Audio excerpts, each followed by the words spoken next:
اگلی صبح بڑی روشن اور خوشگوار تھی۔ آسمان پر کہیں کہیں ٹکڑیوں کی صورت میں بادل دکھائی دیتے تھے، تاہم مطلع مجموعی طور پر صاف تھا۔ نرم اور خوشگوار دھوپ چاروں طرف پھیلی ہوئی تھی۔ یہ صبح کا سماں تھا۔ اگر دن بھر یہی صورتحال رہتی تو پھر فضا کی خوشگواریت کو رفو چکر ہونے میں زیادہ دیر نہ لگتی۔ ساون اور بھادو میں موسم کا یہی وتیرہ دیکھنے میں آتا ہے، پل میں تولا پل میں ماشا کسی کیفیت سے گزرنا پڑتا ہے۔ میں حسب معمول تیار ہو کر تھانے پہنچا تو 10 منٹ کے بعد مجھے حنیف کی آمد کی اطلاع مل گئی۔ وہ کل سپہر جس تانگے پر سوار ہو کر رتہ والی کیا تھا، اسی میں اس کی واپسی ہوئی تھی، اور وہ اپنے ساتھ رتہ والی سے 2 افراد کو بھی لے کر آیا تھا۔ نمبر 1 مقتول کا باپ کرم دین، نمبر 2 نرگس کی ماں عائشہ بی بی۔ میں نے فوراً ان لوگوں کو اپنے پاس بلا لیا۔ کرم دین کی عمر 60 کے آس پاس نظر آتی تھی۔ وہ گہرے سانولے رنگ کا مالک ایک دراز قامت شخص تھا۔ اس کے سر اور داڑھی کے بال سفید ہو چکے تھے۔ اس کے بدن کی مضبوطی اس بات کی گواہی دیتی تھی کہ اس کی جوانی اور ادھیڑ عمری محنت و مشقت میں گزری تھی، تاہم ان لمحات میں بری طرح ٹوٹا ہوا نظر آتا تھا۔ بیٹے کی موت کی اطلاع نے اس کو بری طرح متاثر کیا تھا۔ عائشہ بی بی 55 کے پیٹے میں دکھائی دیتی تھی۔ وہ پستہ قد اور فربا اندام عورت تھی۔ وہ شکل اسے تیز ترار اور ہوشیار لگتی تھی۔ نرگس کے خد و خال میں بڑی حد تک عائشہ کا عکس جھلکتا تھا۔ میں نے حنیف کو کمرے سے باہر جانے کا اشارہ کیا اور کرم دین اور عائشہ کو بیٹھنے کے لیے کہا۔ انہوں نے میری پیشکش کے مطابق عمل کیا اور کرسی پر بیٹھتے ہی کرم دین امداد طلب انداز میں میری طرف دیکھنے لگا۔ میں نے نہایت ہی جامع اور مختصر الفاظ میں مقتول اور نرگس کی مرید کے میں آمد، رہائش اور اندوناک واقعے کے بارے میں بتایا۔ ادھر میری بات ختم ہوئی، ادھر کرم دین پھٹ پڑا۔ تھانے دار صاحب، یہ کیا غضب ہو گیا؟ وہ روحاسی آواز میں بولا۔ 1 ہفتہ پہلے تو فرید اچھا خاصا لاہور گیا تھا، اسے تقدیر مرید کے کیسے کھینچ لائی اور کس بدبخت نے میرے بچے کا خون کیا ہے۔ وہ چونکہ بے حد پریشان تھا، لہٰذا ایک ہی سانس میں بولتا چلا گیا۔ میں نے بڑے تحمل سے اس کی بات سنی اور اس کے خاموش ہونے پر کہا، میں بھی اسی بدبخت کی تلاش میں ہوں جس نے تمہارے بیٹے کی جان لی ہے، اور اس سلسلے میں مجھے آپ دونوں کے بھرپور تعاون کی ضرورت ہے۔ بات ختم کرتے ہی میں نے باری باری اپنے سامنے بیٹھے ہوئے کرم دین اور عائشہ بی بی کو دیکھا۔ میری تو کچھ سمجھ میں نہیں آ رہا ہے کہ نرگس نے کیوں گھر چھوڑا۔ عائشہ بی بی اپنی پیشانی پر ہاتھ مارتے ہوئے بولی، اس کی تو منگنی ہو چکی تھی اور 3-4 ماہ کے بعد شادی ہونے والی تھی۔ پتہ نہیں وہ کس طرح فرید کے بہکاوے میں آ گئی۔ اور 1 منٹ عائشہ، کرم دین نے انگلی اس کی طرف اشارہ کرتے ہوئے قدرے تیز لہجے میں کہا، میرے بیٹے نے کسی کو نہیں بہکایا۔ پورا پنڈ جانتا ہے کہ وہ 2 تاریخ کو لاہور گیا تھا اور تمہاری بیٹی 4 تاریخ کو گھر سے غائب ہوئی ہے۔ تم خام خواہ میرے بیٹے پر الزام لگانے کی کوشش نہیں کرو۔ میں اپنی طرف سے کچھ نہیں کہہ رہی ہوں کرم دین۔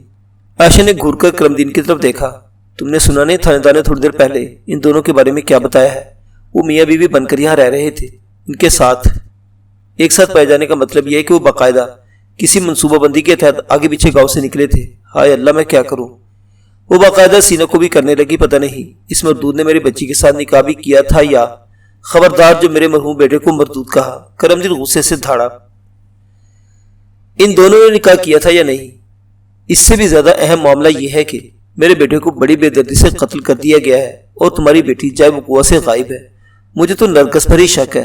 تھانے دار صاحب، آپ رپورٹ لکھیں جی۔ اس سے پہلے میری رپورٹ درج کرے تھانے دار صاحب، عائشہ نے ترش لہجے میں کہا۔ کرم دین کے بیٹے نے میری معصوم بچی کو بہلا پھسلا کر بلکہ بہکا کر گھر سے بھاگنے پر مجبور کیا، پھر اسے کہیں غائب کر کے خود قتل ہو گیا۔ مجھے میری بچی چاہیے جناب۔ کرم دین جہاں سے بھی پوری کرے۔ تمہاری مت ماری گئی عائشہ بی بی، کرم دین لال پیلا ہوتے ہوئے بولا۔ یہ کیا بات کر دی تم نے؟ فرید نے تمہاری بیٹی کو غائب کیا اور خود قتل ہو گیا۔ بھلا کوئی اپنی رضا سے بھی قتل ہوتا ہے؟ تم اپنی بیٹی کے جرم پر پردہ ڈالنے کے لیے الٹی سیدھی باتیں کیوں کر رہی ہو؟ الٹی سیدھی باتیں نہیں کر رہی ہو کرم دین، وہ ایک لفظ پر زور دیتے ہوئے بولی، بلکہ تمہارا دماغ خراب ہو گیا ہے۔ بس، میں نے کڑک کر کہا، یہ تم لوگوں نے کیا تماشا لگا دیا ہے؟ یہ تھانہ ہے تمہاری خالہ جان کا گھر نہیں۔ میرے دبکے نے خاطر خواہ اثر دکھایا اور وہ خاموش سی ہو کر سہمی ہوئی نظروں سے مجھے تکنے لگی۔ میں نے کرم دین کی طرف دیکھا اور چپتے ہوئے لہجے میں پوچھا، تم اس وقت کہاں بیٹھے ہوئے ہو؟ جناب، الجھے ہوئے لہجے میں بولا، میں تھانے میں بیٹھا ہوں جی۔ اور یہاں کا تھانے دار کون ہے؟ آپ ہیں تھانے دار جی۔ تو بس پھر تھانے داری مجھے ہی کرنے دو، میں نے برا سا منہ بناتے ہوئے کہا۔ تم لوگوں نے یہاں آتے ہی مچھلی بازار کھول دیا ہے، یہ کیا طریقہ ہے؟ معاف کر دے جناب، میں جذبات میں آ گیا تھا، کرم دین نرم پڑتے ہوئے بولا۔ جوان بیٹے کی موت نے میرے دماغی توازن کو گڑبڑا کر رکھ دیا ہے۔ تمہارے بیٹے کی موت کا مجھے بھی گہرا صدمہ ہے اور میں پہلی فرصت میں اس کے قاتل تک رسائی حاصل کرنا چاہتا ہوں، میں نے ہمدردی بھرے انداز میں کہا۔ تم لوگوں کو بھی اس سلسلے میں یہاں بلایا ہے کہ اس کیس کو حل کرنے میں تم میری مدد کرو۔ میں نے لمحاتی توقف کر کے باری باری ان کے چہروں کا جائزہ لیا، پھر اضافہ کرتے ہوئے کہا، مجھ سے تعاون کرنا تو رہا ایک طرف، تم تو الٹا آپس میں ہی جھگڑا کرنے لگے ہو۔ یہ تو میرا کام بگاڑنے والی بات ہے نا۔ میں تو آرام سے ہی بیٹھا ہوں تھانے دار صاحب، کرم دین عاجزی سے بولا۔ پہل تو عائشہ نے کی ہے۔ پہل میں نے نہیں، تم نے کی ہے، کرم دین الجھ کر بولی۔ میں نے کہا بس۔ میں نے باری باری انہیں تیز نظر سے گھورا، کس نے پہل کی اور کس نے دوج؟ اس بحث میں مت پڑو، یہ پہل دوج کھیلنے کا وقت نہیں۔ میں تم سے جتنی بات پوچھوں بس اس کا جواب دو۔ اور میں نے جملہ نامکمل چھوڑ کر گہری سانس لی، پھر اپنی بات پوری کرتے ہوئے کہا، اور جب میں ایک سے بات کروں دوسرا بالکل چپ بیٹھے گا، بالکل خاموش۔ میری بات سمجھ آ رہی ہے نا؟ انہوں نے بڑی شرافت سے اس بات میں گردنیں ہلا دی۔ میں کرم دین کی طرف متوجہ ہو گیا، ٹھہرے ہوئے لہجے میں پوچھا، کیا یہ سچ ہے کہ تمہارا بیٹا فرید 2 اگست کو یہ بتا کر گھر سے نکلا تھا کہ وہ ہفتہ 10 دن کے لیے اپنے کسی دوست کے ہاں لاہور جا رہا ہے؟ جی ہاں، حقیقت یہی ہے۔ اس کے بعد تمہیں اپنے بیٹے کی کوئی خیر خبر نہیں تھی؟ میں نے اس کی آنکھوں میں جھانکتے ہوئے کہا، کل جب میرے بندے نے تمہیں رتاں والی جا کر فرید کی المناک موت کے بارے میں آگاہ کیا تو تم پر غم کا آسمان ٹوٹ پڑا۔ میں ٹھیک کہہ رہا ہوں نا؟ جی آپ بالکل درست فرما رہے ہیں، وہ تائیدی انداز میں گردن ہلاتے ہوئے بولا۔ میں بتا نہیں سکتا کہ فرید کی موت کی خبر سن کر ہماری کیا حالت ہو گئی تھی۔ اس کی ماں کا تو رو رو کر برا حال ہے، ہماری تو دنیا ہی اجڑ گئی ہے تھانے دار صاحب۔ میں آپ لوگوں کے غم کا اندازہ لگا سکتا ہوں، میں نے ہمدردانہ انداز میں کہا، پھر پوچھا، فرید لاہور میں اپنے جس دوست کے پاس گیا تھا اس کا نام عارف ہی ہے نا؟ میں نے جان بوجھ کر مقتول کے لاہوری دوست کا نام غلط بتایا تھا۔ کرم دین جلدی سے بولا، نہیں جناب، اس کا نام عرفان ہے۔ فرید کی عرفان سے کب اور کس طرح دوستی ہوئی تھی؟ میں نے بہت ہی دھیمے لہجے میں کرم دین کو کریدنا شروع کیا۔ ان کی دوستی تو بہت پرانی ہے جناب، بلکہ تھی۔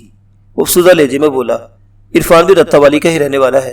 پچھلے 2 سال سے وہ روزگار کے سلسلے میں لاہور گیا ہوا ہے اور مہینے 2 مہینے میں وہ ایک رات بعد گاؤں کا چکر لگا لیتا ہے۔ عرفان لاہور میں کیا کام کرتا ہے؟ میں نے پوچھا، اور اس نے رہائش وغیرہ کہاں رکھی ہوئی ہے؟ وہ لاہور میں ڈبل روٹی بنانے والی کسی فیکٹری میں کام کرتا ہے جو فیروز پور روڈ پر واقع ہے، کرم دین نے میرے سوال کے جواب میں بتایا، اور ادھر قریبی کسی آبادی میں اس نے کرائے پر مکان لے رکھا ہے۔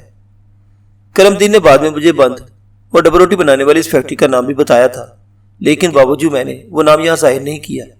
میں نے کرم دین کی آنکھوں میں آنکھیں ڈال کر کہا، بس ایک آخری سوال، اور اس کا جواب بہت سوچ سمجھ کر دینا، تمہاری غلط بیانی بعد میں کوئی بڑی مصیبت بھی کھڑی کر سکتی ہے۔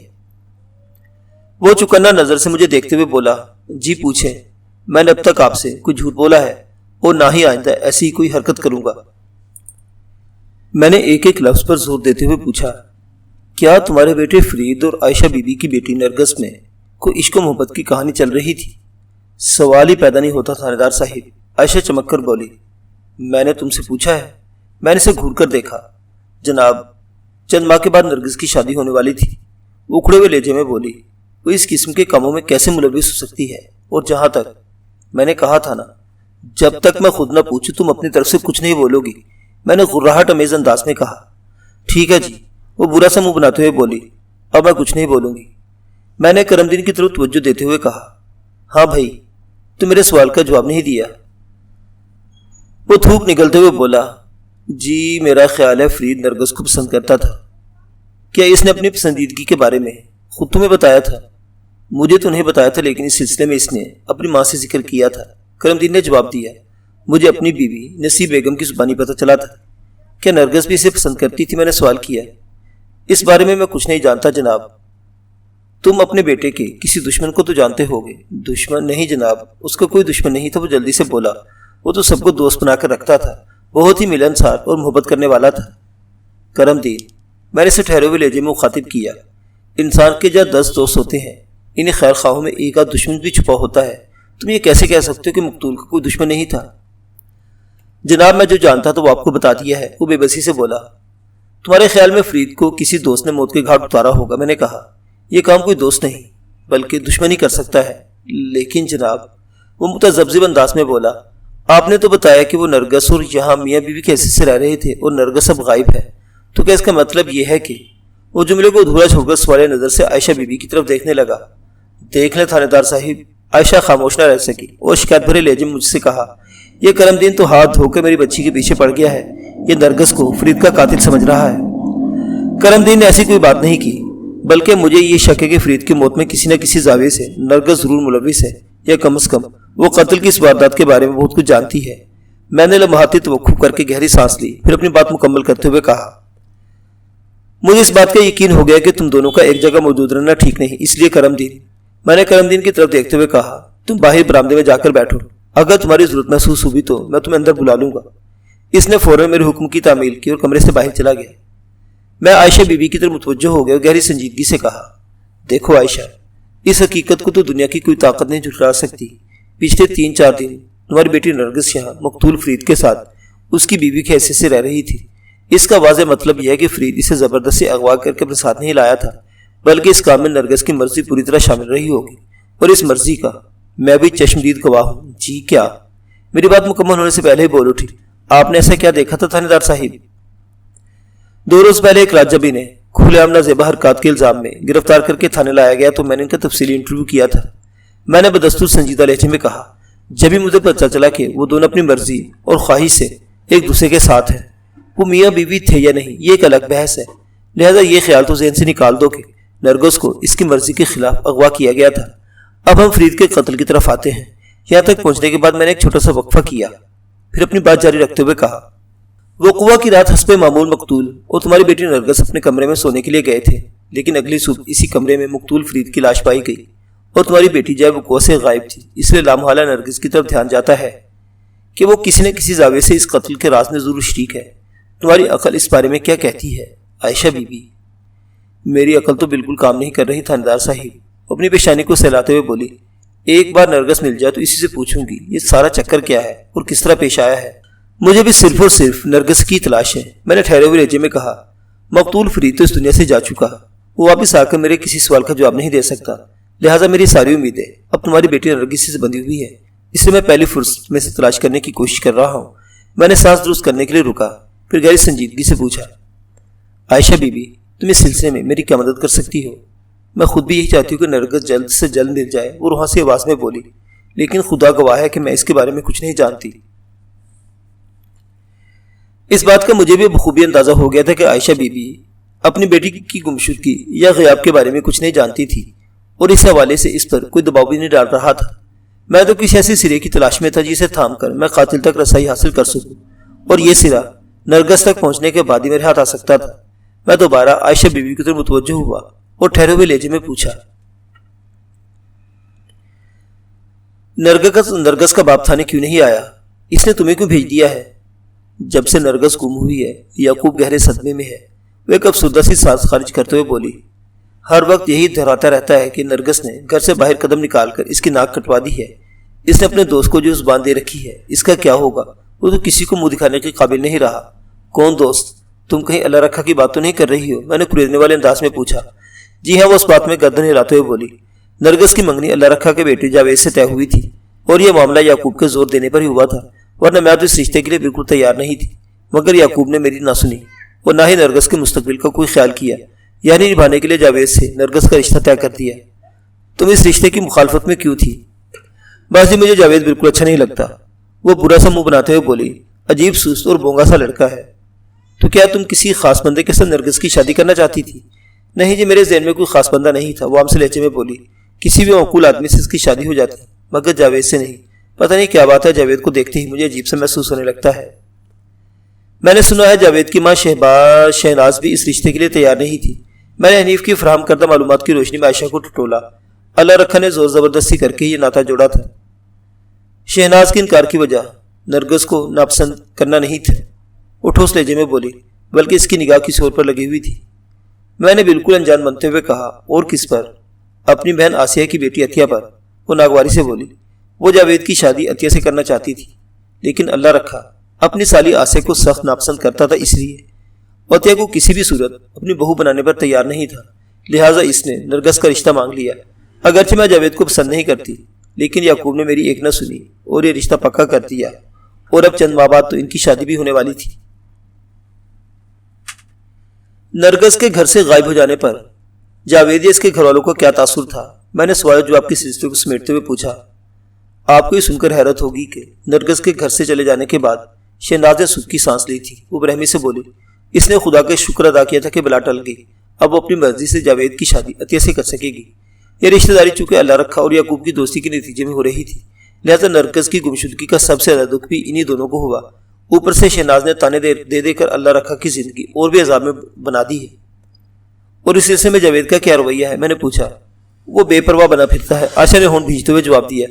اسے اس بات سے قطعاً کوئی غرض نہیں کہ نرگس کہاں چلی گئی ہے، حالانکہ اس موقع پر سب سے زیادہ سنجیدگی کا مظاہرہ اسی کو کرنا چاہیے تھا۔ نرگس اس کی منگیتر ہے، مگر لمحاتی توقف کر کے اس نے ایک گہری سانس لی، پھر اضافہ کرتے ہوئے بولی، مگر مجھے تو یوں محسوس ہوتا ہے ان ماں بیٹے کو نرگس کی گمشدگی سے بہت خوشی ملی ہو۔ میرے سننے میں تو یہ بھی آیا کہ شہناز اور جاوید لوگوں سے کہتے پھر رہے کہ ان کی طرف سے یہ رشتہ ہی ختم سمجھا جائے، جو لڑکی گھر سے بھاگ جائے اسے کوئی اپنے گھر کی عزت کیسے بنا سکتا ہے؟ جب ہم نرگس کے گھر سے بھاگ جانے کی بات کرتے تو فوراً ذہن میں یہ سوال سر اٹھاتا ہے، کس کے ساتھ بھاگی ہوگی؟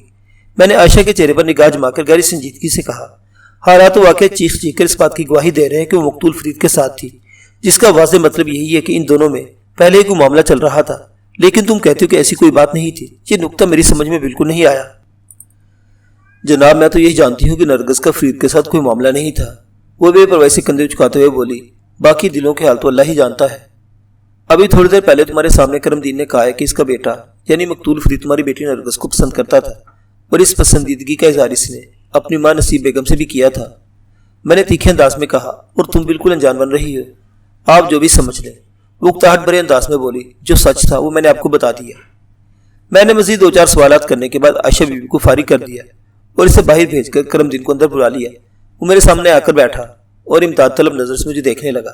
میں نے گھمبیر انداز میں کہا، کرم دین، میں تمہارے دکھ درد میں برابر کا شریک ہوں۔